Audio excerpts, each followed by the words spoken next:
Target. Yes.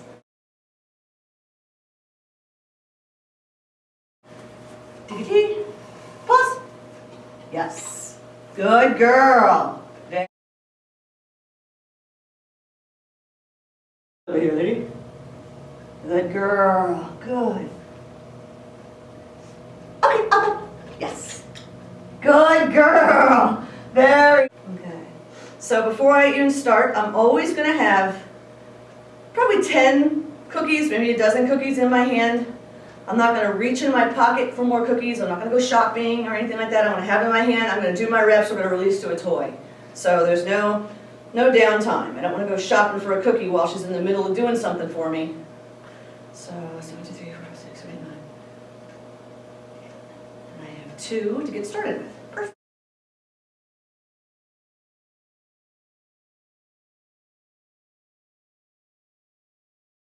Okay, so for a dog that's just starting this exercise, I'm going to make sure that he's perfectly comfortable with me holding him like this, stretching forward, being able to eat his cookie without being upset that my hand's under him. I'm going to back him up close enough to what I want him to target with his back feet. Take my cookie, push it close to him, into his chest, target. Good boy. Okay, good. So as soon as his back feet hit, I tell him he's good, and then we go back and we do it again. Good boy. Good boy. Good boy. Okay. Target. Try to get that target command out as soon as I see him pick up a back foot. Good boy. Very nice. Very good. Yes. What a nice guy. What a super job. Hey, come here. Come here. Good boy. Make sure he can do it off both sides. Handstanding. Target. Good boy. Good man. Very good. Where's your toy? There's a ting. There it is. Get a ting. That's nice. The object of my rear foot target training is I want the dog to engage just his rear feet. So no matter what angle or direction I work with this piece of equipment, I don't ever want him to engage his front feet, just want the back feet. So I'm keeping my hand here helping him, and I'm encouraging him to stretch, and I'm helping to balance. If I feel him lose his balance, I can bring my cookie back. And if I feel him losing his balance left or right, I can just help hold on a little bit. But I really want him to understand that it's his back feet that I'm trying to get him to use on this. Break. Ready.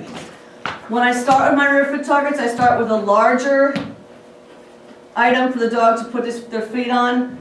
It's easier for them to find. I like to use the FitPaws larger pillow, and I like to use the nubby side up. If I did it on the ground, it would slide around a lot, so I use the stabilizing ring, and then it will stay here better. But the dog's feet won't slip off of it.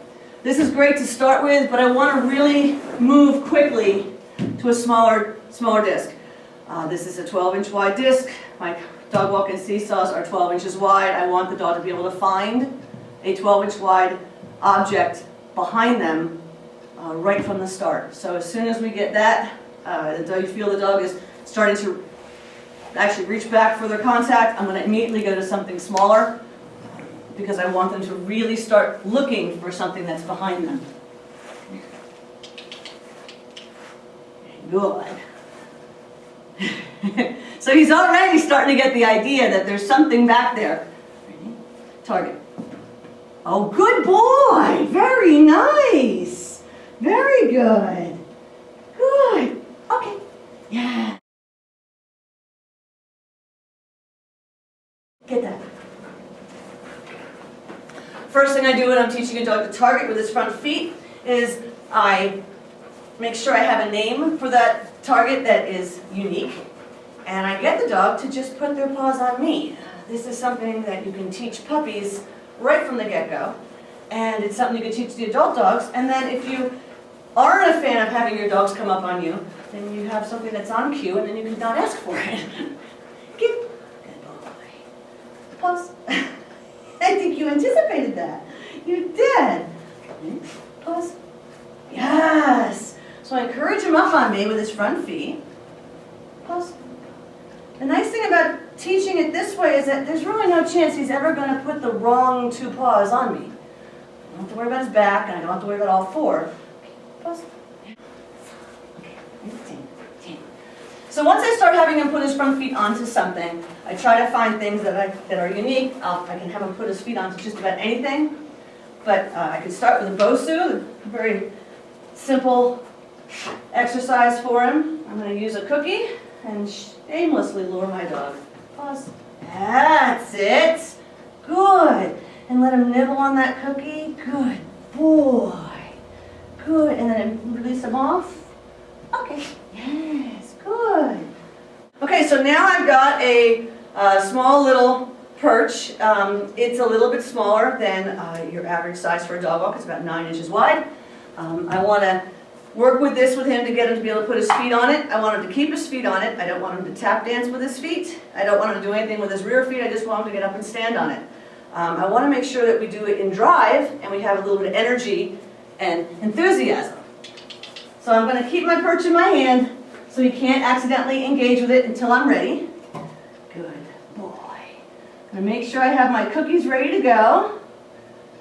And I'm using a nice stinky cookie here, which is good. Ready? My hands in his collar to help him. I'm going to shamelessly lure. Okay, pause. That's right. Good boy. What a good boy. Very good. Yes, good. Okay, get it. Yes. And immediately pick my perch back up so I can get prepared again. So again, he's not going to engage with it until I'm ready to reward him for it. For me, there's nothing worse than not having my cookie ready when my dog does something brilliant. Good boy. Right, again, I'm going to restrain him. This time I'm going to put it a little bit closer to him, so it's not so far. Ready? Okay, pause. Yay, what a good boy. Okay, get the cookie. Get it? There's another one. They stink. Get that one right there. Right there. Yay, and now I'm going to say, okay, pause. Good boy, very nice. Okay, get it. Good.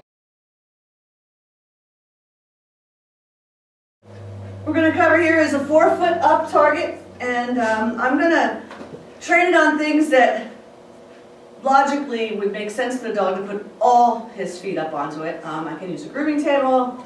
We're going to use our little baby dog walk piece. I'm going to get the dog alongside of the obstacle so he's sort of not straight on, but he's going in from the side. Ready? Up, up. I'm going to work back with my leg, encourage his back feet up onto it. Good, that was very nice. Okay, yes. Good. Huh? Okay. So if I want to help him up onto it, if he's getting confused and he can't get his whole body up onto it, I can lure his front end up and then just help guide him by bringing the cookie forward. I'm going to use this hand underneath him, not so much to pick him up, but just to help guide him. Good boy. Good boy. Okay. Good. Yes. Come. Right here. Good. Good. Good. Good. If I need to help him up, I just bring my hand underneath. I want to try to resist the urge to pick him up and put him on it. But I want to have the dog do most of the work on his own. Having an obstacle that's a little bit high off the ground will help him to understand that I wanted him to keep his feet on it when he's turning around. Okay, good. I can put him on one side, me on the other, and encourage him up. Up. That's it. Good boy. Good boy. Okay.